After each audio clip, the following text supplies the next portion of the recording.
The human race was on the verge of destruction. The Galactic Armada's invasion was swift, harsh, and effective. Cities were disintegrated, billions of lives were lost, and Earth's defenses were overshadowed. The first reaction to the invasion relied on antiquated technologies, and any opposition was easily overcome. The sheer size and sophistication of the Armada, its unmatched weaponry, left humanity frantically attempting to survive. With each passing day, Earth's chances of standing against such power seemed to diminish, and yet, even in the face of such hardship, humanity carried on.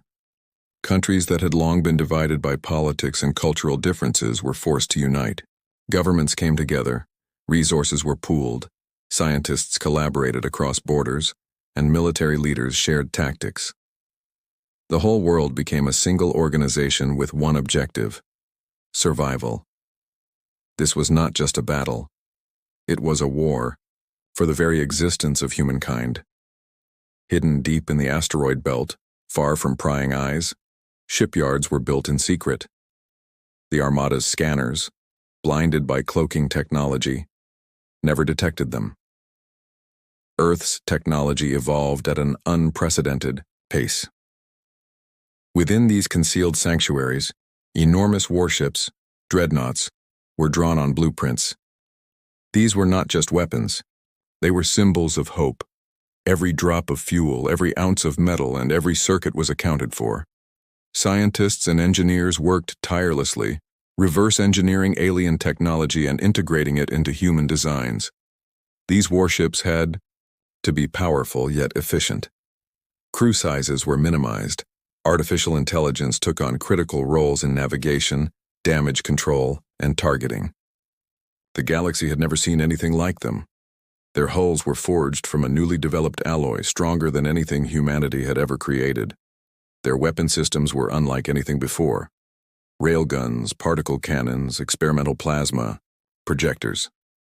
Their shields could withstand sustained attacks, and for their size they were fast. As whispers of the Dreadnought's existence spread among Earth's resistance, morale surged. People began to believe, perhaps just perhaps, humanity had a chance. These ships weren't just tools of war, they were a message to the galaxy. Humanity would not fall. Pilots, engineers, and strategists all were trained in secret, mastering both new technology and unorthodox battle tactics. They understood the stakes. They knew the sacrifices that would be required. They knew failure was not an option. The first dreadnoughts were completed. When they were unveiled to the resistance leaders, awe and hope filled the room. These weren't just war machines. They were proof of what humanity could achieve when united by a common goal.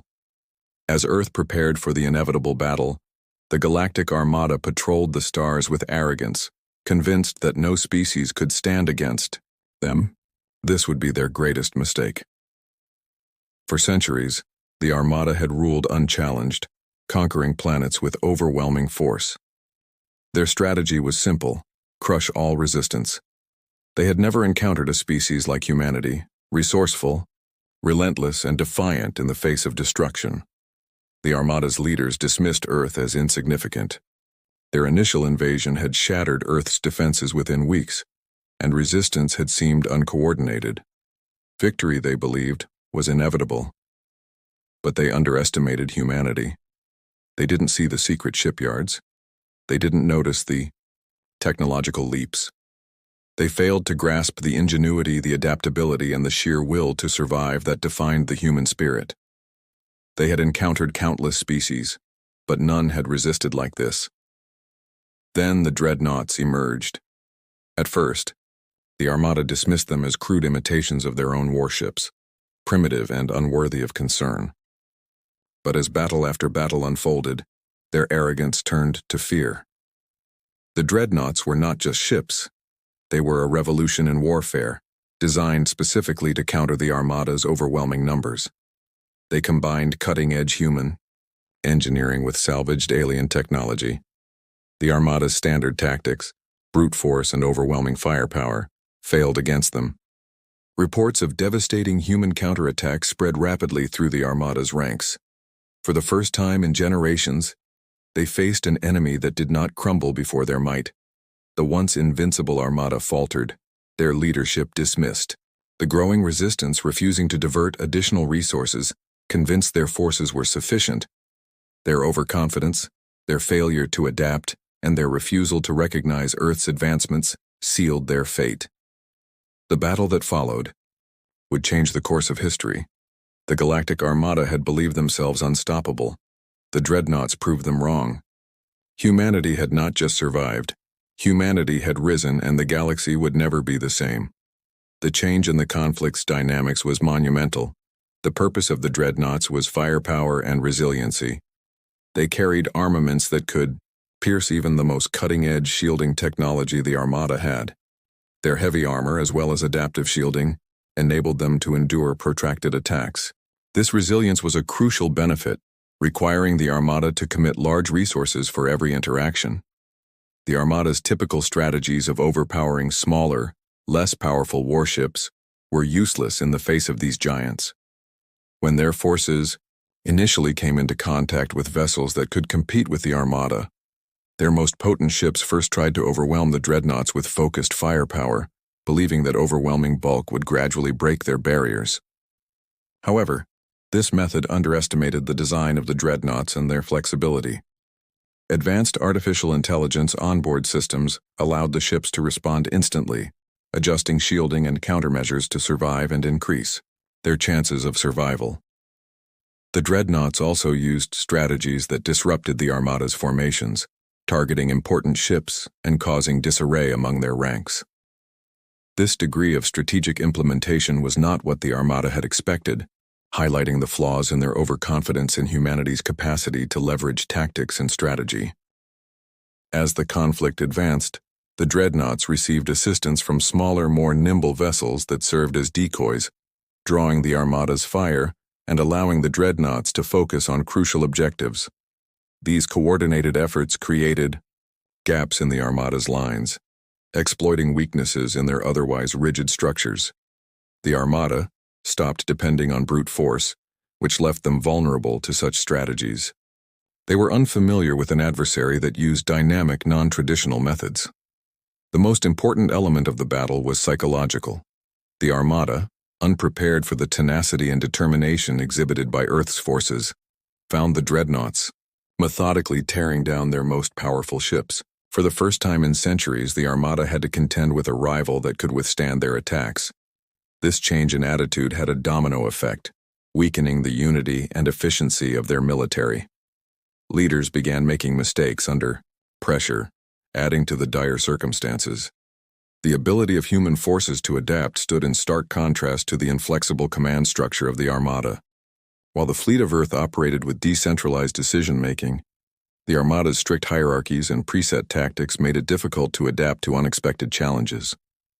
As the Dreadnoughts' technical superiority played a crucial role, they used sophisticated targeting systems to identify and eliminate key ships in the Armada's fleet. This accuracy disrupted the Armada's ability to maintain their positions and execute coordinated assaults. Each loss diminished their standing, forcing them to spread their forces thin to counter the Dreadnoughts, who concentrated firepower where it would be most effective. This not only influenced the Armada's strategy but also demonstrated humanity's capacity for enduring the conflict over a long period. The Armada depended on swift, decisive battles to defeat their adversaries, but Earth's troops were prepared for a protracted battle, resilient and effective, with energy systems that made them durable for extended combat. This endurance proved to be just as effective as the Armada's technological superiority. The more the Armada attempted to modify their strategies, the clearer their weaknesses became. Each failed attempt to regain the advantage only served to strengthen Earth's forces while discouraging the Armada. At a pivotal moment, the loss of their flagship, a symbol of their power, in a coordinated attack by the Dreadnoughts, marked a major setback to the Armada's morale and leadership. Without the flagship's guidance, the rest of the fleet became more disorganized, tilting the battle further in favor of humanity. Despite their original confidence, the Armada was forced to withdraw, leaving a battlefield littered with the remains of their once powerful fleet. This was more than a triumph for humanity. It was a declaration of tenacity and resolve. The Dreadnoughts not only proved their value, but also showcased the strength of cooperation and creativity in the face of overwhelming odds. This combat marked a turning point, shifting the power dynamics in favor of humanity. Once thought to be invincible, the Armada had suffered a devastating blow. This victory wasn't just evidence of the Dreadnought's power, it was a mirror reflecting humanity's ability to transcend hardship. In the post-conflict world, Earth began to rebuild. Cities once abandoned with infrastructure in ruins were gradually restored. Communities and governments collaborated to bring order and supply necessary services.